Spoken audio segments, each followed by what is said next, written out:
सुनीता देवी के पति रामेश्वर जी हाथ में चाय के दो कुल्हड़ लिए चले आ रहे थे। उनके चेहरे पर एक अजीब सी चमक थी जो सुनीता जी की उदासी से बिल्कुल मेल नहीं खा रही थी। रामेश्वर जी ने एक कुल्हड़ सुनीता की ओर बढ़ाते हुए कहा, लो चाय पियो। और ये क्या, तुम इस तरह मुंह लटकाए क्यों बैठी हो? आज तो तुम्हें पूरे घर में दिए जलाने चाहिए। आखिर हमारा प्रभात पूरे 5 साल बाद अपनी पत्नी और बच्ची को लेकर आ रहा है। तुम्हें तो खुशी से फूले नहीं समाना चाहिए, और तुम हो कि ऐसे उदास बैठी हो जैसे कोई अनहोनी हो गई हो। सुनीता देवी ने चाय का कुल्हड़ हाथ में तो ले लिया, लेकिन उनकी नजरें अभी भी शून्य में टिकी थीं। उन्होंने एक गहरी सांस ली और धीमी सी कांपती हुई आवाज में कहा, खुशी तो है जी, लेकिन ये खुशी पानी के उस बुलबुले जैसी है जो पल भर में फूट जाएगा। आएंगे, 2-4 दिन मेहमानों की तरह रहेंगे, हमारी भावनाओं के साथ खेलेंगे और फिर अपना वही विदेशी राग अलापते हुए वापस अमेरिका उड़ जाएंगे। मुझे तो बस इस बात का डर है कि कहीं मैं इस झूठे मोह में फिर से न बंध जाऊं।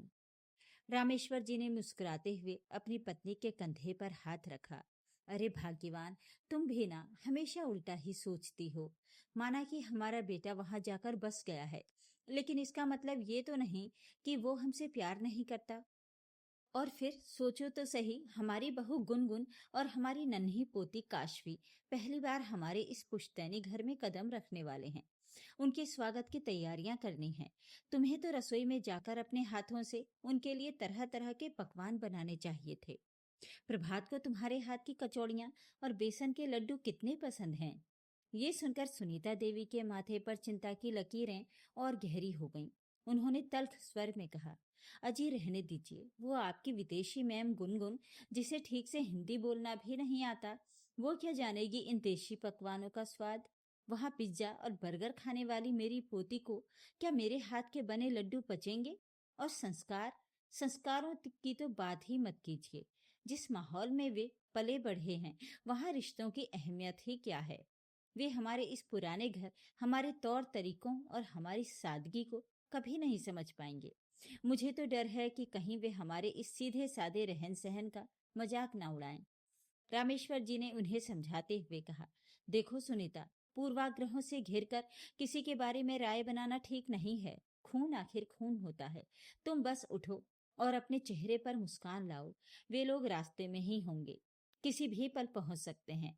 एक बार उनसे मिलो तो सही, क्या पता तुम्हारी सारी शंकाएं निर्मूल साबित हों। सुनीता देवी मन मारकर उठ तो गईं, लेकिन उनके हृदय में अभी भी एक अजीब सी कश्मकश चल रही थी। वे रसोई की तरफ बढ़ गईं, लेकिन उनका मन बार बार उसी अजनबीपन के डर से कांप रहा था। कुछ ही देर बाद घर के बाहर एक गाड़ी के रुकने की आवाज आई। सुनीता देवी के कदम रसोई की दहलीज पर ही ठिठक गए। रामेश्वर जी लगभग दौड़ते हुए दरवाजे की तरफ गए। सुनीता भी भारी कदमों से पीछे पीछे आई। गेट खुला और सामने प्रभात खड़ा था। अपने बेटे को इतने सालों बाद देखकर सुनीता देवी के अंदर का जमा हुआ दर्द आंसुओं के रूप में बह निकला।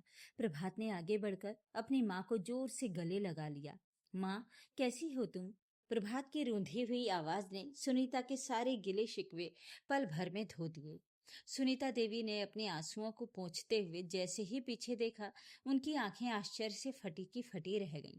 सामने गुनगुन खड़ी थी। उसने कोई विदेशी पोशाक नहीं, बल्कि एक सुंदर सी सूती सलवार कमीज पहन रखी थी। उसके सिर पर सलीके से दुपट्टा रखा हुआ था। गुनगुन ने आगे बढ़कर बिल्कुल भारतीय परंपरा के अनुसार झुककर सुनीता देवी के चरण स्पर्श किए और अपनी टूटी फूटी लेकिन मीठी हिंदी में कहा, नमस्ते माँ जी, आप कैसी हैं? सुनीता देवी को अपने कानों पर यकीन नहीं हुआ।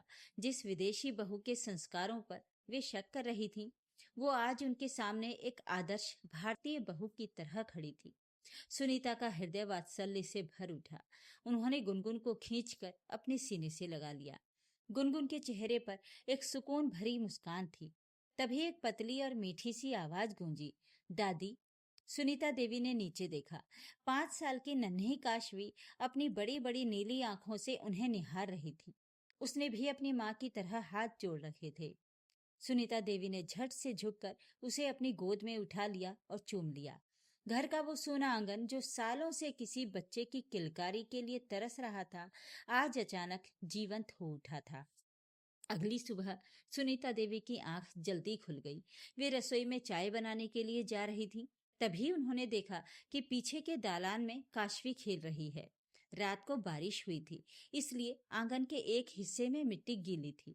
काशवी अपने छोटे छोटे हाथों से उस गीली मिट्टी को इकट्ठा कर रही थी और उससे कुछ बनाने की कोशिश कर रही थी। उसके साफ सुथरे कपड़े मिट्टी से सन चुके थे। सुनीता देवी घबरा गईं।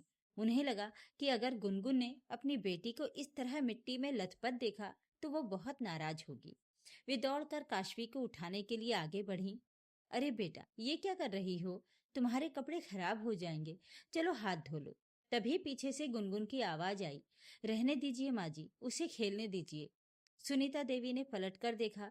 गुनगुन के हाथ में चाय की ट्रे थी और उसके चेहरे पर एक बेहद शांत और गहरी मुस्कान थी। गुनगुन ने आगे आकर ट्रे मेज पर रखी और सुनीता देवी के पास खड़ी हो गई। उसने मिट्टी में खेलती अपनी बेटी को प्यार से देखते हुए कहा, माँ जी, वहाँ अमेरिका की साफ सुथरी और बंद इमारतों में ये मिट्टी कहाँ मिलती है? मैं चाहती हूँ कि काशवी इस मिट्टी की खुशबू को महसूस करे। ये आपके देश की, हमारे परिवार की मिट्टी है। इसे अपनी जड़ों को छूने दीजिए। सुनीता देवी अवाक रह गईं। वे गुनगुन का मुंह देखती रह गईं। तभी प्रभात भी वहां आ गया। उसने अपनी माँ के कंधे पर हाथ रखते हुए कहा, माँ, गुनगुन बिल्कुल सही कह रही है। हम वहाँ की चकाचौंध में सब कुछ पा सकते हैं, लेकिन ये सुकून, ये अपनापन और ये मिट्टी की महक वहाँ नहीं है। हम दोनों ने बहुत सोचा और एक फैसला लिया है। सुनीता देवी का दिल जोर से धड़कने लगा। उन्हें लगा कि प्रभात अब उनके वापस जाने की तारीख बताने वाला है। उन्होंने डरते हुए पूछा, कैसा फैसला बेटा?